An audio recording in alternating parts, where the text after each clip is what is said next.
in the early days, all we cared about was email, and then all we cared about was Google, and then the social came on. And so what I saw was an opportunity to use WordPress as my hub, but to program things around WordPress that would push the content out to all the places where people are hanging out. Hi, everyone, and welcome to the WP Elevation podcast. I'm Christina Romero, coach here at WP Elevation. In this podcast, I had the great pleasure of speaking with Corey Brown, who is a website developer with his own web agency and has built a tremendous community around bass players as a side project. It's exploded, and I really wanted to get his thoughts on building a community and the tools and techniques he's used to sustain that community. I was over at WordCamp Baltimore and we got to sit down in person. So enjoy this podcast. This is the WP Elevation Podcast, helping WordPress consultants elevate. Just before we get into this episode of the WP Elevation Podcast, we'd like to take a moment to thank our sponsor, GoDaddy Pro, who help us make this all possible. But instead of just giving you a spiel about how great GoDaddy Pro is, we thought it would be more interesting to introduce you to a GoDaddy Pro customer, a WordPress consultant just like you, and see what kind of work they're doing with their clients and the impact they're having on their community. Cindy Schaffstall of Spider Trainers has focused her business on promoting her local community. GoDaddy Pro Tools helps her achieve success by giving her the ability to gain access that she needs to make that happen. Yes, I'm Cindy. I'm from a company called Spider Trainers, and our mission for the last 2 years has been to promote the area that I moved into. It's a very small town in northeastern Arizona. We live in towering pines. It's absolutely lovely, but it's also very small and sort of, I don't want to say slow, but they're maybe slow to catch up. So they haven't been introduced to new technology. So when I came up here, very few people even had websites. And the town was one of the organizations that didn't have a website. And I realized that as an entrepreneur, I could have a direct impact on the town's success in marketing themselves as a tourism or as a tourist destination. So I won a contract to build a new website for the town. And once it got built, they couldn't get a hold of their domain name. So of course, we worked with GoDaddy for 7 months trying to get control of a domain name that an old developer had. All the while, this website was just waiting to launch. So once the town site was up and we started getting data about that, I started working with the Chambers of Commerce and their nonprofit organizations. We've gotten great data off the various websites, and GoDaddy hosts everything. So my GoDaddy Pro account is really what gave us that success, because we were struggling with, gaining rights to domain names and being able to bring all of these sites together. Where can people find you online to learn a little bit more about what you do in your business? We're at spidertrainers.com, but our business is really, we're this community. So it's pinetoplakeside.com and pinetoplakesidechamber.com and sholochamber.com. For more information about GoDaddy Pro, visit godaddy.com/pro for tools to support your business. Okay, now let's get back to the show and see if we can help you take your WordPress consulting business to the next level. Cool. So this is fun. Yes, it is. To meet at WordCamp Baltimore. So you reached out to us. It was great to finally have you on the podcast here. And I think what's really cool about you, which could speak to our listeners, is how you talk about building a community. Yes. We're a little crazy about community at WP Elevation. If you haven't seen, we love it so much that we tend to want to turn out ourselves as website professionals and build community in our niche. Mm-hmm. So I think your talk today is about community, isn't it? Yes, it is. And building. So give us a background on yourself, where you started, and how that sort of plays into what you're doing now with helping people build community. Okay. So I think I started with WordPress right at the beginning. I think it was 2003, maybe, somewhere in there.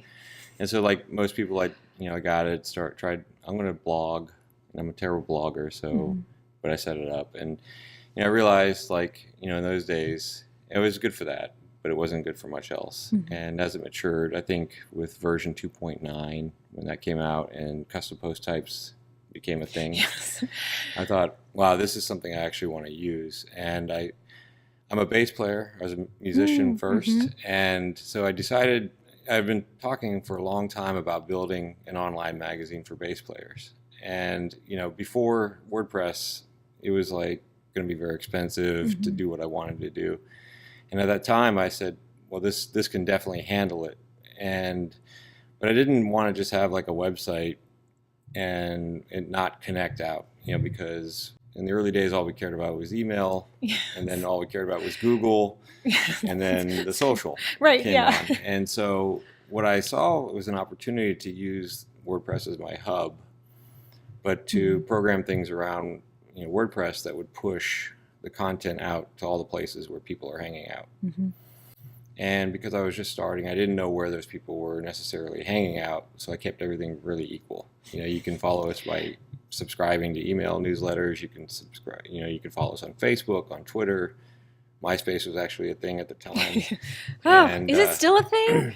I guess it's back, right. But it's not the same as it was. MySpace and music, though, was very big because they actually had MySpace music, and so I knew there were a lot of musicians there. Using the platform to promote themselves. And so, I really didn't know what would resonate with people. So we kept everything equal.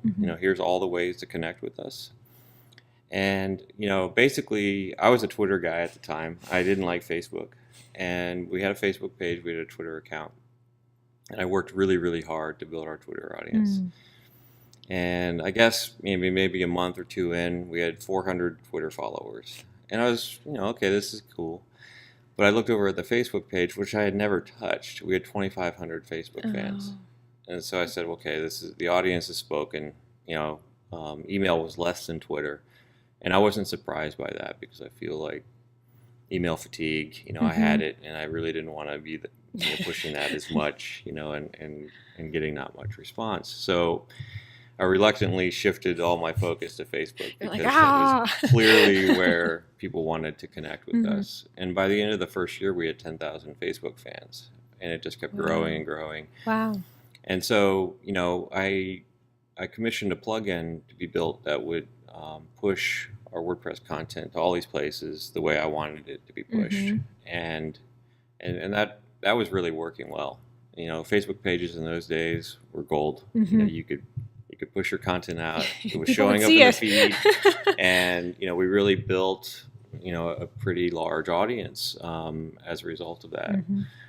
And so as Facebook has shifted their algorithm, and pages things are changing.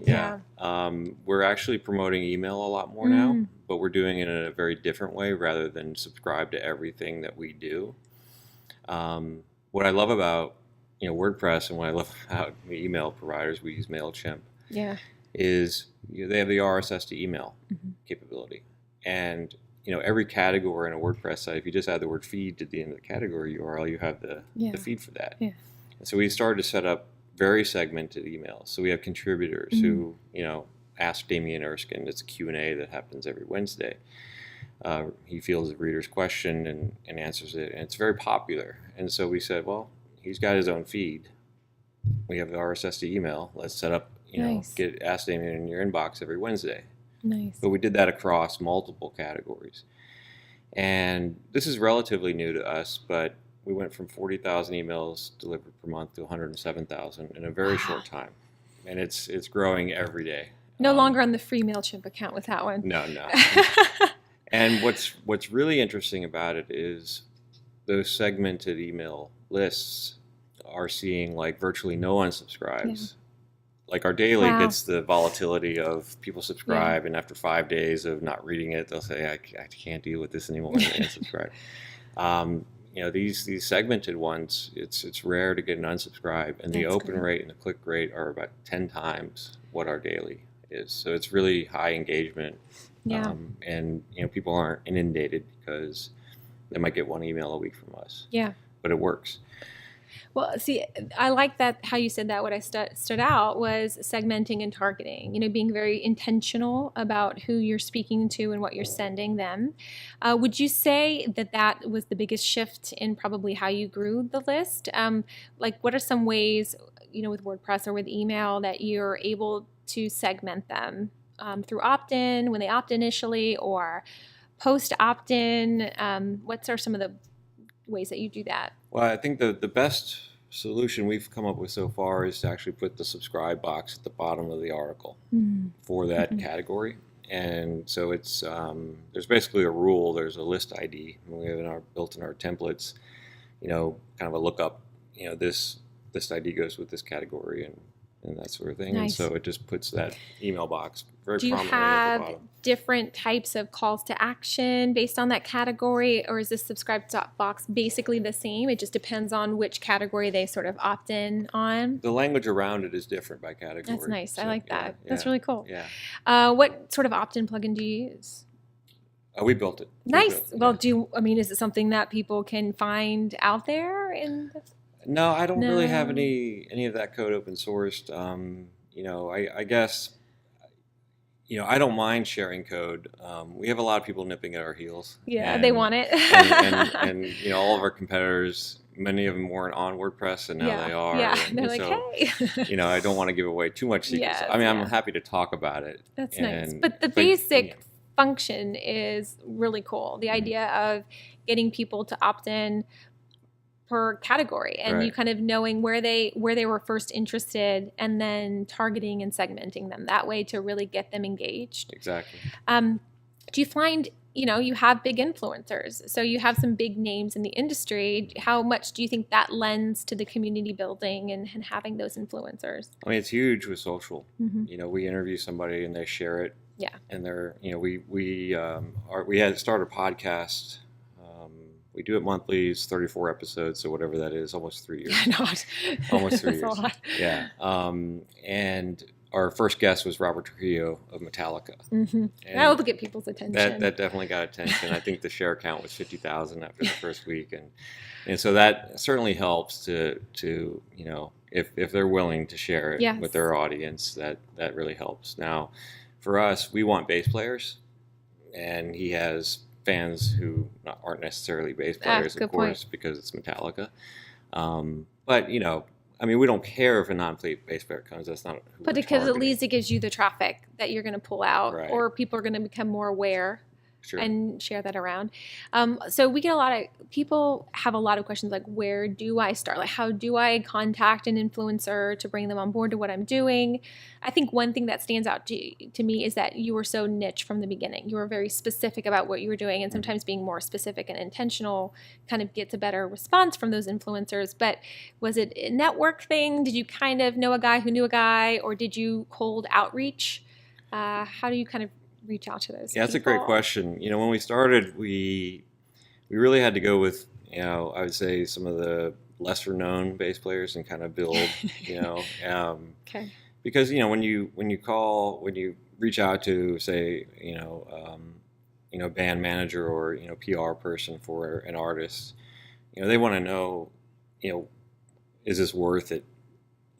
For my person to even spend time. And, in the early days, the answer would have been no, right? Because, we're reaching 1,000 people a month or something. And, they'd much rather go to some magazine or spend that time, with something where there's going to be a lot more readers. So it was not easy, but we also we kind of knew that going in. So we kind of set our sights lower and kind of worked our way up and built our traffic until, now people reach out to us and say, hey, we've got this thing or whatever. One of the things that really helped, though, there is a huge trade show, a music industry trade show in Anaheim every January. It's called NAMM, N-A-M-M. And all the music manufacturers go on display there. They bring their endorsing artists and do signings. And, it's a media-only and industry-only event. So the public can't show up. And so we've made a lot of connections that way, with a combination of our traffic growing and showing up every year, and we're all wearing the T-shirts with our logo on it, and people start to see like, oh, these guys are showing up, these guys are real, these guys are growing. I see them. I keep seeing them. They must be important. So that certainly helped, and now we have a lot easier time. We can't get Paul McCartney yet. Well, not yet. Maybe after this podcast. Right. Maybe. This is going to tip you. Well, what I like about what you've done is that we have a lot of people in the WordPress, space here that are building WordPress websites, but have passions outside of that. And I think what you've done is a good example of how you can take what you've learned, or take what you're doing on an ongoing basis for clients and apply your skill set to your passion to sort of build an audience. Yeah, absolutely. Would you say like you feel like, you've really been able to sort of do what you love through creating this community? Yeah, I mean, it's hard making a living making music. And so by doing this, I was able to blend two passions into one project. That's what I love about WordPress is I tell everybody it levels the playing field. It's leveled the playing field. Mm-hmm. To start a magazine, a print magazine, or to start a cable station, or, to get the kind of reach we can get with a free piece of software, would cost millions of dollars in the past, to spin up a magazine and to print it and to, hire everybody. So that's what I love about WordPress. I said, there's really no excuse anymore to not do it. No, there's not. And at least no financial excuse, really. All right, so make sure we're good there. So when we take a look at some of the ways that you can leverage your list, I think that also speaks to some of our viewers because you have such a robust list of people who are paying attention to you that you probably get approached a lot for affiliates, people where you can market through the list. Do you guys do that? Is that how you make revenue, that you can push something out and make affiliate revenue off of that? Mm-hmm. And it's not so much affiliate. I mean, we do have sponsors, and so we've set up a variety of different packages that they can do. Contests are really big for us. When we can do a contest, we get a lot of eyeballs on it. we get a lot of opt-ins for the sponsor that way, emails, we do sell email placement as well, and so they can have their promo in our email, and some, we'll combine them for some people they want more than one thing.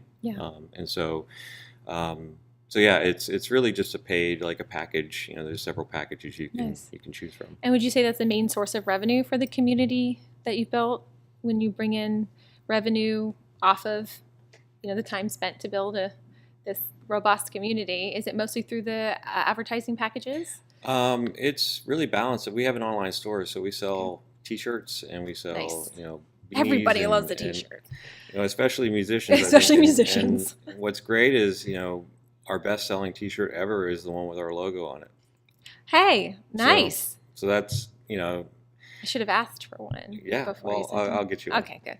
It's really exciting to see that because, we're really community-minded, and we have a lot that we do to support our community, people that wouldn't get in a print magazine, wouldn't get interviewed. We do a reader spotlight every week, and we do other things to promote what our readers are doing to give them equal footing with famous bass players. Yeah. And, I think, that's really important to us. And so, it's not just leveling the playing field for us competitively, but it's leveling the playing field for bass players everywhere to say, you don't have to be famous to be featured on our site. I like that.